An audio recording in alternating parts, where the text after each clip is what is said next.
니코스 카잔자스키라고 하는 분이 쓴 책입니다. 성 프란시스라고 하는 제목의 책입니다. 성 프란시스의 전기 내용인데요. 그 책 가운데 이런 내용이 있습니다. 이 프란시스가 어릴 적에 그 마을에 한 성극팀이 와서 성당에서 성극을 했답니다.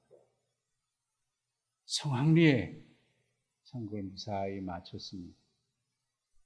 자축하는 마음으로 회식 자리를 가졌습니다.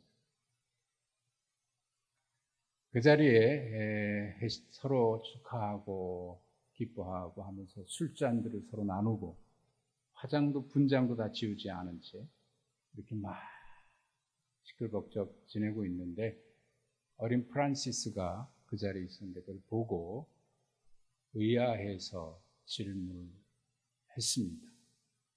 예수님 역할을 했던 분에게 이렇게 질문했습니다. 아저씨는 예수님이잖아요. 질문의 의도가 뭔지 아시겠죠? 방금 성극을 마친 분들인데 술을 마시면서 막 시끌벅적 하는 걸 보고 이해할 수가 없었는데 그래도 예수님 역할을 했던 분은 다르겠지 싶어서 질문했던 모양입니다. 아저씨는 예수님이시잖아요. 그 분이 이렇게 대답을 했답니다. 얘야, 그건 연극이야, 연극. 너는 연극과 현실도 구별하지 못하니? 그렇게 대답을 했답니다. 그 말에 어린 프란시스가 굉장히 충격을 받았다 하는 내용입니다. 누군가가 여러분에게 묻습니다. 여러분은 교회 목사님이잖아요. 교회 장로님이시잖아요. 교회 집사님이고 권사님이시잖아요. 당신은 교회 성도잖아요. 우리의 행동을 보고 이렇게 되물었을 때 이렇게 대답하면 통할까요? 야, 그건 교회지. 교회에서는 그렇지만 여기는 세상이야. 너는 교회와 세상도 구분하지 못하니? 여러분, 그 말에 여러분 동의가 되실까요?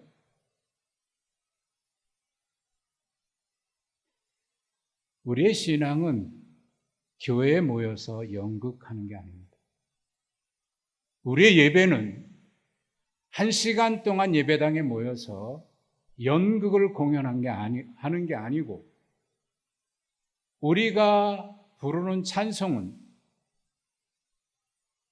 연극 중에 부르는 공연으로 하는 노래가 아니고 우리가 드리는 기도는 연극 중에 올려드리는 대사가 아닙니다. 교회는 연극하기 위해서 모이는 것이 아니고 세상에 또다시 나갈 때는 연극에서 이제 끝났으니까 이제는 자유롭게 살자. 그렇게 구별되어 있는 것이 아닙니다. 우리는 예배하기 위해서 예배당에 오고 또 하나님의 백성으로 세상 속에서 증인으로 살고 사랑하기 위해서 흩어집니다. 한번 따라 하십시다. 우리는 예배하기 위해서 모인다. 증인으로 사랑하기 위해서 흩어진다. 입을 닫고 따라하지 않는 분이 한 분이 계셔서 한 번 더 합니다. 우리는 예배하기 위해서 모인다. 우리는 증인으로 사랑하기 위해서 흩어진다. 이 말이 불편하시나요? 입으로 벌려서 하기가 불편하신가요? 여러분 분명하지 않습니까? 그래서 예수님은 우리를 향해서 오늘 본문에 뭐라고 말씀하셨냐면 너희는 세상의 소금이다. 너희는 세상의 빛이다라고 얘기하셨어요. 우리가 살아가는 삶의 현장은 이 세상 속에서 소금이고 빛이다라고 얘기를 하신 거예요. 이 안에서가 아니라 우리가 사는 세상. 우리는 세상의 빛으로 소금으로 존재하고 소금과 빛의 역할을 해야 한다는 말씀입니다. 이유는 간단합니다. 우리는 단지 예수님을 믿기 위해서 모인 게 아니라 예수님 믿고 그분을 따라 살기 위해서 모인 것이기 때문입니다. 예수님께서 오늘 말씀 중에 내가 율법을 폐하러 온 것이 아니다. 나는 율법과 선지자를 완전하게 하기 위해서 왔다라고 말씀을 하셨습니다. 우리는 그 율법을 완전하게 하기 위해서 오신 예수님을 믿고 그분을 따라 사는 삶입니다. 그래서 예수님은 이렇게 말씀하십니다. 그러므로 이 세상에 지극히 작은 율법이라도 무시하지 말라는 거예요. 이거 작은 율법은 무시해도 괜찮아. 그런 건 없다는 겁니다. 지극히 작은 것이라도 멸시치 말고 행하고 가르치는 자가 천국에서 크다라고 말씀하시면서 20절 마지막에 너희 의가 서기관이나 바리새인보다 낫지 아니하면 결단코 천국에 들어갈 수 없다라고 아주 단호하게 말씀하십니다. 우리는 5장 1절부터 지지난 3주 전부터 팔복에 대한 말씀을 보았고요. 그 말씀에서 우리를 가리켜서 하나님 나라 백성으로 천국 복을 받은 자라고 그렇게 분명히 말씀하셨습니다. 그리고 난 뒤에 천국 백성으로 하나님 나라 복을 받은 자로서 우리는 이 세상에서 어떻게 어떤 사람으로 존재하고 어떻게 살아야 하는지를 말씀하시는데 그 말씀이 오늘 첫째는 너희는 세상의 소금이다. 너희는 세상의 빛이다. 우리는 이렇게 얘기합니다. 세상의 소금이 되라. 세상의 소금이 빛이 되라 라고 이 말씀을 이해를 해요. 여러분 분명히 말씀을 하십니다. 주님은 너희가 소금이 되라고 얘기하지 않으시고 빛이 되라고 얘기하지 않으셨습니다. 너희는 소금이다, 소금 빛이다라고 단언적으로 말씀하십니다. 여러분 우리가 빛이나 소금이 되는 거하고 소금이나 빛인 거하고는 다르죠. 주님의 걱정은 우리가 소금이나 빛이 되지 못하는 것을 걱정하신 것이 아니라 이미 주님은 우리를 빛으로 소금으로 부르셨는데 그 소금이 맛을 잃어버릴까 봐 걱정하고 있는 거예요. 왜냐하면 소금이 맛을 잃어버리면 뭐가 되죠? 소금인가요? 그건 아니죠. 그럼 모래인가요? 자갈인가요? 그것도 아니네요. 아무것도 아니네요. 버려진답니다. 사람들에게 밟힌답니다.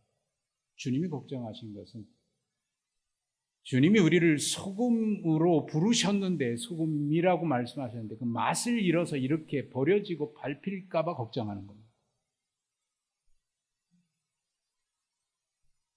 주님은 사람이 등불을 켜면 말 아래 두지 아니하고 등경 위에 둔다라고 말씀하셨습니다. 당연한 이야기입니다. 등경은 옛날 예배당에 보면은 보통 그랬어요.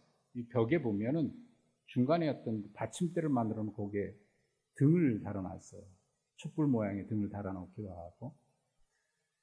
그렇게 벽면에 돌출되게 어떤 선반 모양을 만들거나, 그리고 아니면 홈을 파서 그 안에 등잔을 올려놓거나 이걸 등경이라고 얘기합니다. 등불은 등경 위에 두지 말 아래 두지 않는다. 이 말은 곡식을 측량할 때 쓰는 용기입니다. 한 대, 두 대, 뒷박 있죠?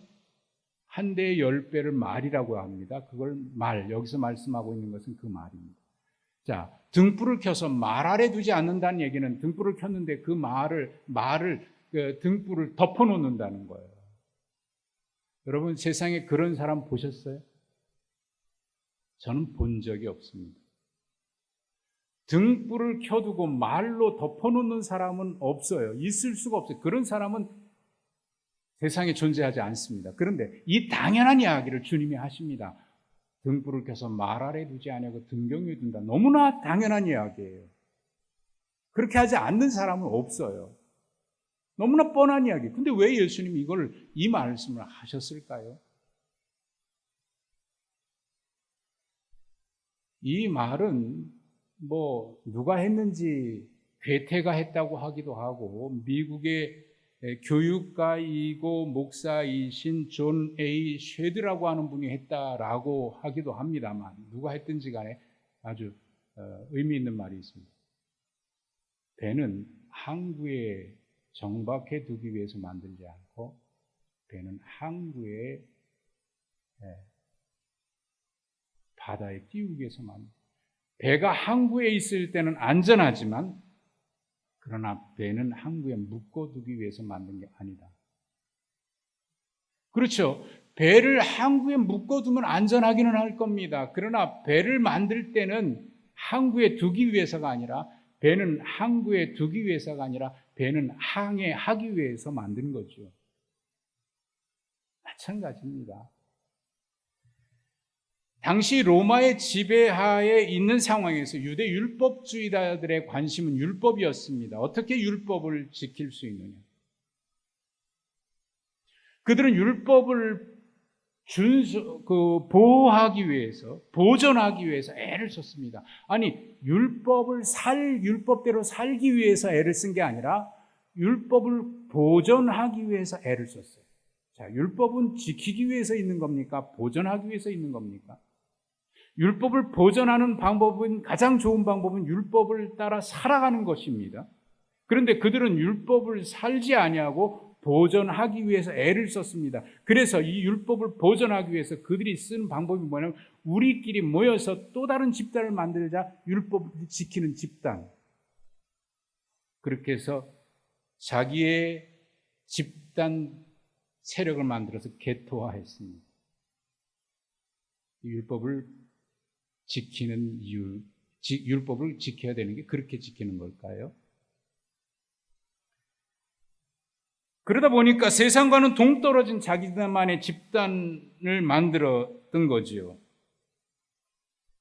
자기들만 세상에서 가장 의로운 집단이 됐고요. 다른 사람들은 모두 죄인들이 되어버린 겁니다. 초대교회가 300여 년 동안 로마의 박해 시대 때 수많은 순교자들이 나왔습니다. 그 박해 시대가 끝나고 로마 황제가 기독교인이 되고 난 뒤에, 그리고 기독교가 로마의 국교로 선포된 이후에 기독교는 급속한 세속화의 길을 걷기 시작합니다. 이제는 목숨을 걸고 신앙을 지켜야 될 이유가 없기 때문에 믿는 사람들도 급속히 세속화되고 맙니다. 자, 그런 가운데 이 신앙을 어떻게 우리가 준수하고 지킬 것인가, 거기에 관심을 가졌던 경건한 사람들이 세상을 떠나서 사막으로 가기 시작했습니다. 그래서 그곳에 수도원을 만들기 시작했습니다. 수도원 운동에 두 가지 모습이 있습니다. 빛이 있고 어둠이 있는데, 신앙의 순수성을 지킨다고 하는 면에서는 밝은 면일 수 있는데, 그러나 그것이 세상과 동떨어진 자기들만의 세력이 돼버리다 보니까 세상 속에서 영향을 미치지 못하는 온실안의 하초처럼 돼버린 겁니다. 그게 어둠입니다.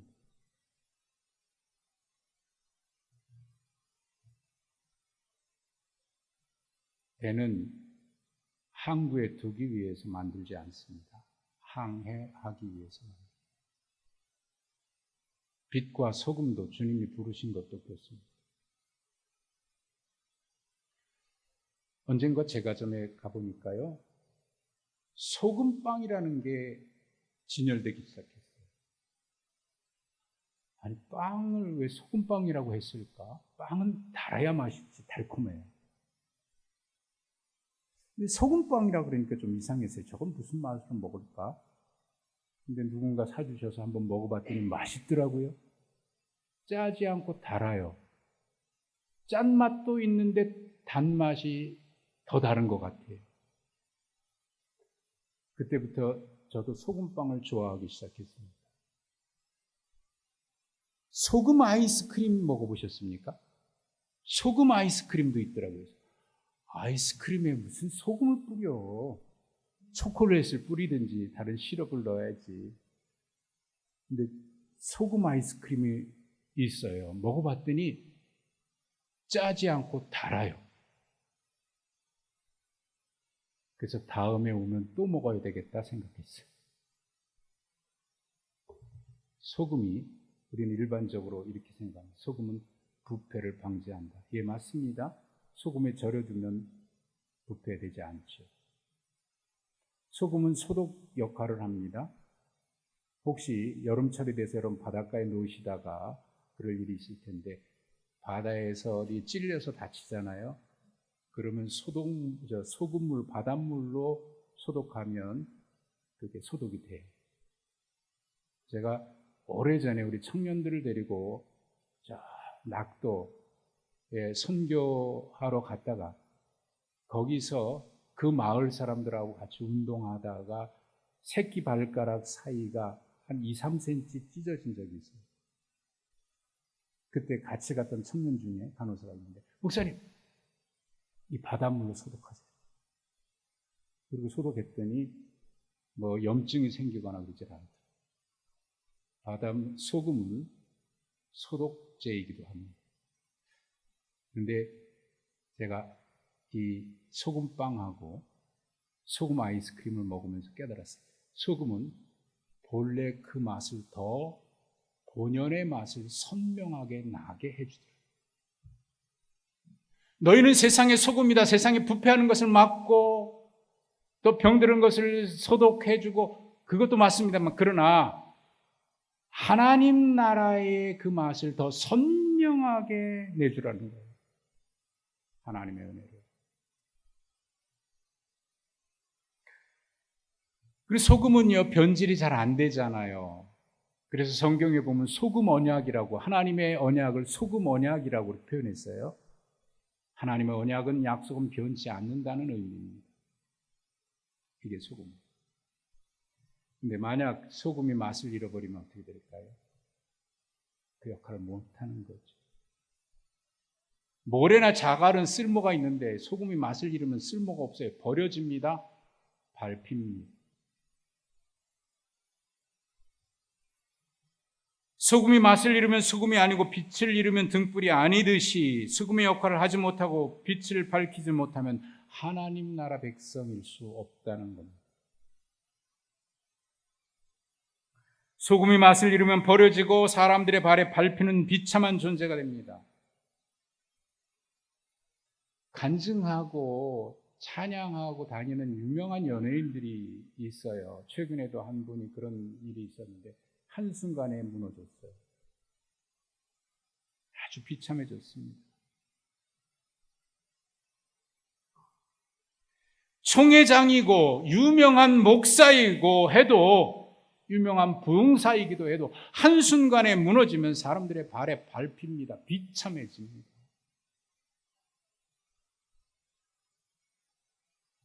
제가 예배는 연극이 아니라는 말씀을 드렸습니다만 가장 거기에 취약한 사람이 누군지 아십니까? 목사입니다. 가장 예배 많이 드리고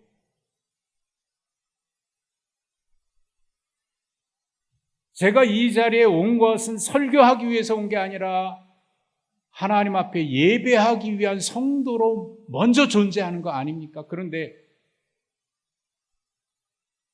설교하면 그만이지 하고 예배를 소홀히 한다면 그 예배자인가요? 그 순간 연극이 되고 말지도 몰라요.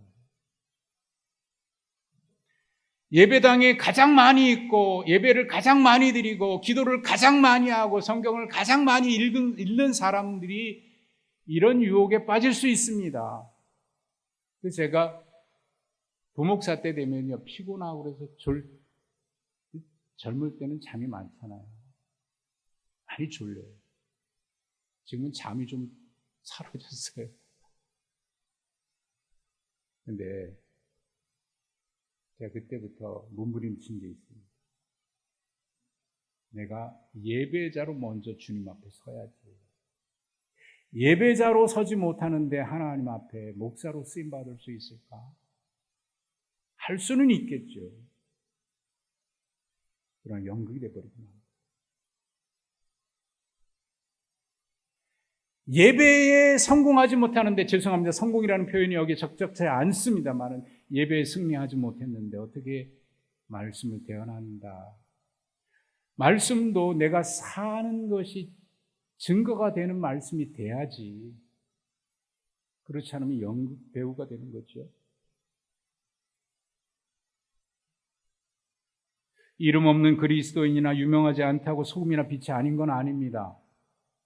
예수님은 너희들아 큰 등불이라고 얘기하지 않냐고 작은 등불 되지 말라고 말씀하신 적이 없습니다. 큰 소금 되고 작은 소금 되지 말라고 말씀하시지 않았습니다. 등불은 등불인 거지 큰 등불 작은 등불이 없습니다. 소금도 마찬가지입니다. 너희는 세상의 소금이다, 빛이다. 등경 위에 있으면 그 불빛이 비록 촛불처럼 희미해 하더라도 등경 위에 두면 빛을 발하게 되어 있습니다. 소금 알이 굽든지 작든지 간에 소금이 맛을 잃지 않으면 그것은 그 역할을 하게 되어 있습니다. 나는 유명하지도 않고, 나는 이름 없는 그리스도인이고, 나는 사람들이 알아주지 않는 사람들이고, 그렇다고 빛이 아닌 것 아니고 소금이 아닌 게 아니라는 말입니다. 소금이고 빛인 겁니다. 그게 주님이 우리에게 향해서 기대하시는 바고, 우리를 하나님의 나라 백성으로 하늘 복을 받은 사람으로 불러주신 이유이고 주님의 기대입니다. 아마 어렸을 때 읽으셨던 분들이 많이 있을 거라고 생각하고, 뭐 읽지 못한 분도 있겠습니다만, 아무튼 그 내용을 제가 얘기하려고 하는 것은 아니고, 수용소 군도, 또 이반 데니소비치의 하루, 뭐 이런 유명한 책의 작가입니다. 알렉산더 솔제니친, 노벨상 수상자지요. 이분이 구소련 공산주의의 그 만행을 세계 폭로하죠. 그래서 그들 때문에 수용소에 갇히게 됩니다. 온갖 고초를 겪습니다. 거기서 또 암에 걸려서 대장암 수술을 받아요.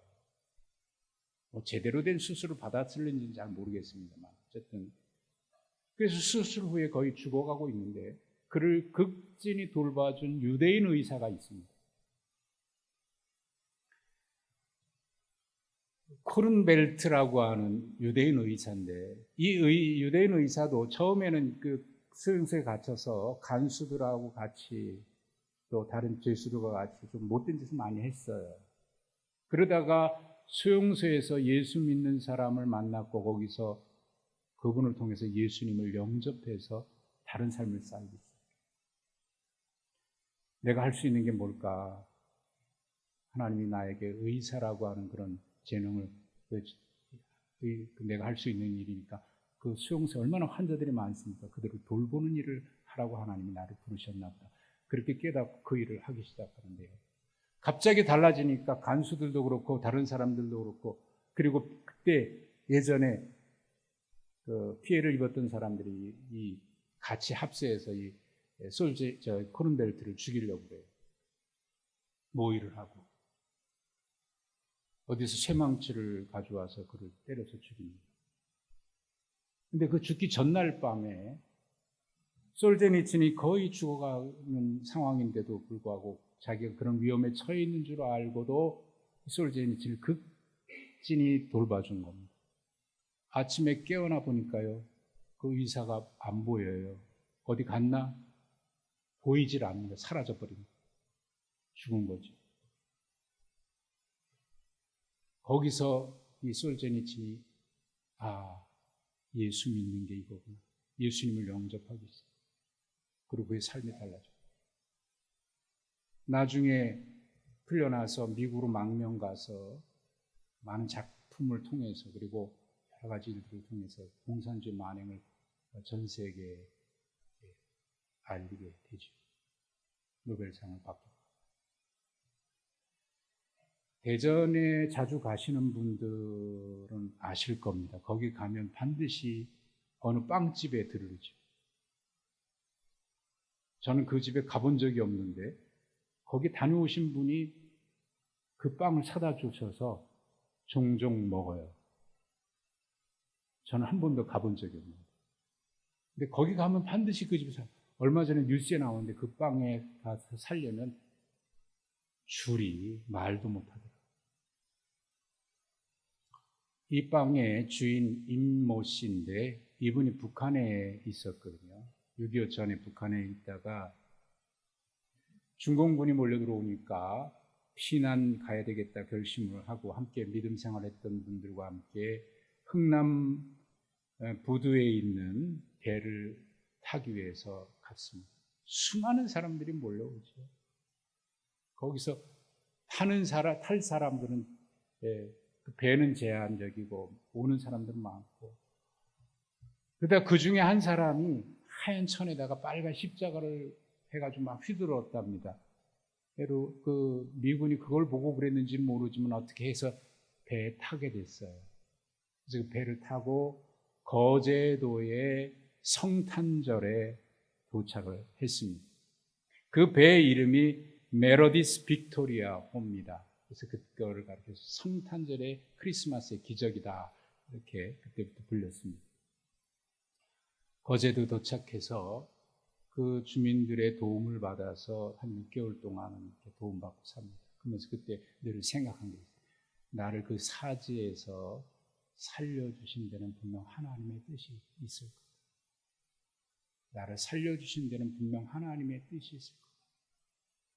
그 생각을 늘 하면서 살다가 음식을 잘 만들었던 모양입니다. 그래서 서울 가서 음식 장사해야 되겠다고 해서 열차를 어렵사리 탔는데 그 기차가 그만 대전에서 고장이 나서 더 이상 가지 못하는 바람에 대전에서 내렸답니다. 먹을 것이 없으니까 어느 성당에 가서 사정을 얘기했더니 밀가루 포대 2개를 주더랍니다. 그래서 그 밀가루 포대 가지고 빵을 만들어 먹고 나머지는 만들어서 팔기 시작을 해서 조금씩 자리를 잡기 시작을 했는데, 이제 어느 정도 자리를 잡으니까 간판을 걸어야 되겠다는 생각이 들어서 무슨 간판을 걸까 하다가 하나님이 나를 살려주신 데는 분명 하나님의 뜻이 있을 텐데 그 질문을 늘 하고 있었는데, 그래, 바로 예수님의 마음이다. 그래서 예수님의 마음으로 빵을 만들고 예수님의 마음으로 빵을 팔아야 되겠다 해서 지은 이름이 거룩할 성자, 마음, 심자, 집당자에서 성심당. 이제 아시겠죠? 그분은 1997년에 세상을 뜨셨습니다. 그 아들이 이제 그 일을 계속 해나가는데, 처음부터 예수님의 마음으로 해야 되겠다는 마음이 있었기에 처음부터 빵을 만들면 그날 만들었던 것의 3분의 1은 남으면 주는 게 아닙니다. 그날 만들었던 것의 3분의 1은 무조건 이웃에게 나눠주자. 그래서 그때부터 지금까지 그걸 지켜온다는 거예요. 팔고 남은 거 주는 게 아니고 아예 처음부터 3분의 1은 나눠주기 위해서 만든 거예요. 작년 연말에 뉴스에 보도됐습니다. 그 집에서 1년 매출액은 우리가 알고 있는 유명한 제과점이 있죠. 프랜차이즈 제과점, 유명한 바 어쩌고 얘기하지 마세요. 그 외에 또 여러 가지 있잖아요. 그걸 뛰어넘었다. 한 집에서. 그의 마음속에 예수님, 나를 하나님께서 다시 살게 해주신 데, 하나님께서 나를 건져주신 데, 하나님이 나를 구원해 주신 데는 분명 하나님의 뜻입니다. 기도하고 기도하는 가운데 예수님의 마음. 여러분, 하나님이 우리에게 복을 주시고 하나님이 우리를 구원하신 데는 하나님의 기대가 있고 하나님의 뜻이 있습니다. 분명 제2의, 제3의, 제4의 그런 이름을 가지고 있는 그런 삶이 하나님이 기대하고 계시는 것 아닐까요? 블룸하르트라고 하는 신학자가 이런 얘기를 했는데, 우리는 2가지의 회심이 필요하다. 하나는 하나님을 향한 회심이고 하나는 세상을 향한 회심이다. 하나님이 우리를 부르셔서 하나님의 백성 삼으신 일에 감사함으로 주님 감사합니다. 하나님의 은혜입니다. 주님의 은혜입니다. 그러면 내가 이제 어떻게 살까요? 나를 천국 백성 삼으셨으니 어떻게 살까요? 세상을 향한 회심입니다. 그래서 너희는 세상의 빛이다. 너희는 세상의 소금이다. 내가 너희를 부른 것은 빛으로 소금으로 살라고 부르다. 어떻게 사는 게 빛이고 소금입니까? 16절에 주님은 아주 간단하게 이렇게 말씀하셨습니다. 이같이 너희 빛이 사람 앞에 비추게 하여 그들로 너희 착한 행실을 보고 하늘에 계신 너희 아버지께 영광을 돌리게 하라. 이것이 빛으로 우리를 부르신, 소금으로 우리를 부르신 주님의 기대고 주님의 뜻입니다. 힘들고 어려울지라도 나는 빛이 별로 밝지를 않아요. 이름 없는 사람이에요. 아니요. 이름 없든지 크든지 작든지 유명하든지 무명하든지 주님은 그렇게 말씀하지 않으셨어요. 너는 그저 빛이다. 너는 소금이다. 그 맛을 잃지 말아라. 빛은 등경 위에 있어야 된다. 너희 착한 행실을 보고 하늘에 계신 너희 아버지께 영광을 돌리게 하라. 여러분, 오늘도 그 부르심 앞에 부족한 자를 부르신 은혜를 기억하면서 그렇게 힘써 사는 빛이고 소금인 우리가 되시기를 주님의 이름으로 축복합니다.